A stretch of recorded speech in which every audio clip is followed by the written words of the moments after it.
FEMA and HHS have directly distributed 11.7 million N95 respirators. Think of that.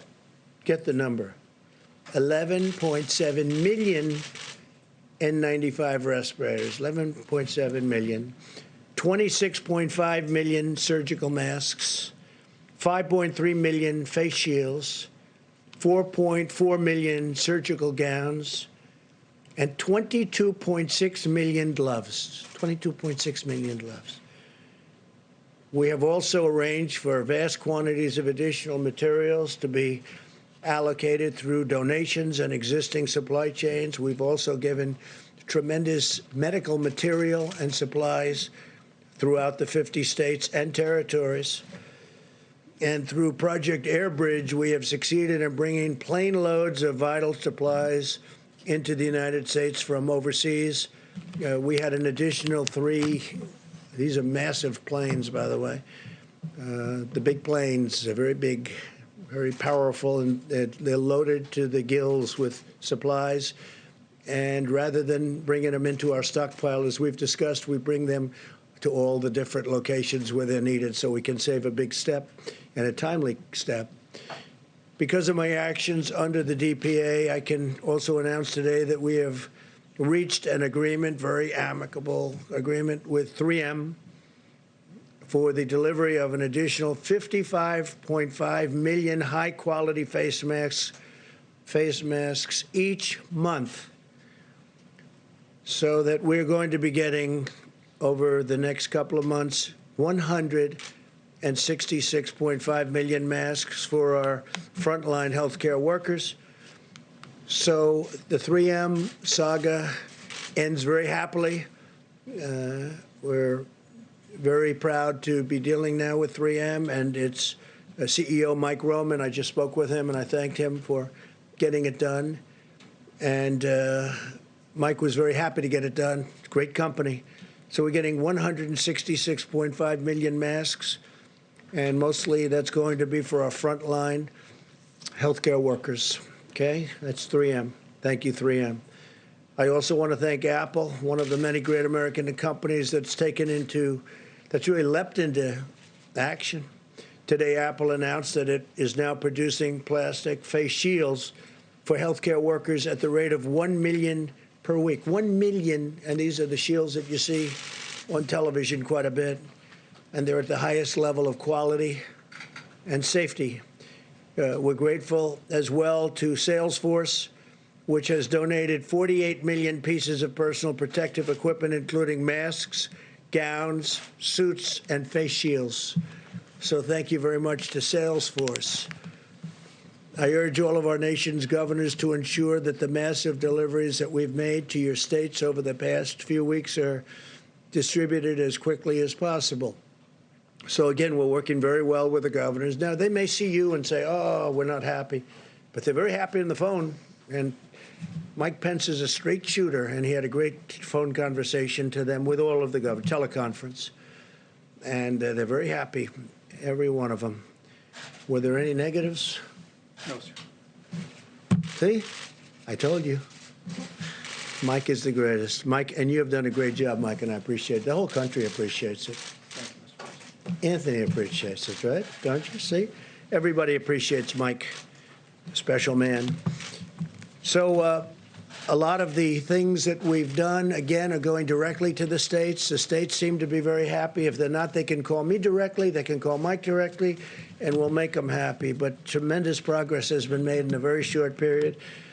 And I think very importantly, the progress has been made before the surge comes, because the next week and a half is going to be a big surge, the professionals tell us. And I think we're in good shape for it, Anthony. So it's good timing, really good timing. We can have this stuff there. It's already there for the most part, but we're bringing a lot of different resources to the various locations, especially where the surge is looking like it's going to take place. Resources from the national stockpile need to reach our warriors. And they are warriors. I tell it all the time. I saw it again this morning. He's young, in many cases older, but they're walking into the hospital and they're putting on, I mean, as their doors open, they're going into this place. And, it's not exactly too safe. And they're going in there and they're putting the outfits on and they're putting their masks on and it's incredible. It's like no different than you watch the war movies or you watch the old clips of war running up hills. To me, it's the same thing. Men and women, young and old, but a lot of young people just going in there. They're not thinking about, oh, gee, this is dangerous. They're not saying, oh, I don't want to go in. They're warriors. They're running through those doors. It's the most incredible thing. It's an incredible, beautiful thing. Resources from the national stockpile need to reach these warriors in the hospitals immediately, and we're making sure they do. And again, the states have that responsibility, but we're working with the states, and we're getting the states a lot of things that they can distribute, or when they tell us, we bring it directly to the hospital from the federal stockpile or from the planes that land, without even going to the stockpile. If any state's having difficulty distributing supplies, we urge you to use the National Guard to assist in the delivery. And I have to say, you have done a fantastic job. Deborah, you know that you've done great. Tony, you know that you've done great. But what a job you've done, and I appreciate it. I really do. Your whole group has been incredible. That's a lot of stars you have, I'll tell you that. He's supposed to do a great job when you have 4 stars, right? But the military has been incredible, and I thank them for all of us. Conversely, if a state believes that it has surplus equipment or supplies, very important, because we actually have gotten so much to some of the states that they're able to now. They've done a fantastic job, and they've kept that line low. And we have some states that have surplus equipment and supplies, and they're working with us to rapidly redeploy those supplies to areas of greatest need. We thought that might happen. If it worked out well, that's what was going to happen, and it's happening.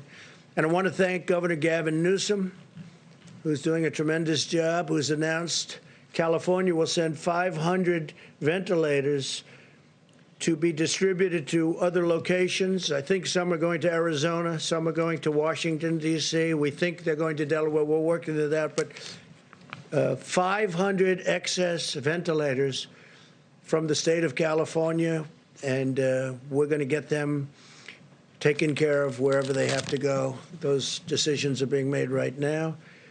The members of the White House Task Force and I are in close touch with mayors and governors and hospital administrators across our country, and we're told that at the present time, most of the critical needs are